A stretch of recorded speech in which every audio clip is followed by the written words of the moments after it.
Hi, in front of me I have Samsung Galaxy Watch 5 Pro and I'm gonna show you how to check the serial number and the IMEI number on this device. First, we need to wake up the screen on our watch, and you can do it by pressing the home button.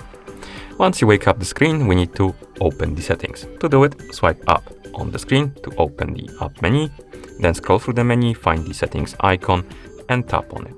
In settings, scroll through the menu, find the option called About Watch or About Watch and tap on it. And here you can scroll down, and below the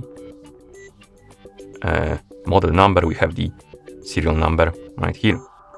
This is the non-LTE version of the watch, so we don't have the IMEI number, but if you had the watch that supports the LTE, we will have the IMEI number right here below the serial number. Okay, and once you're done, you can press the home button to go back to watch face. And that's how you check the serial number and the IMEI number on this device. Thank you for watching.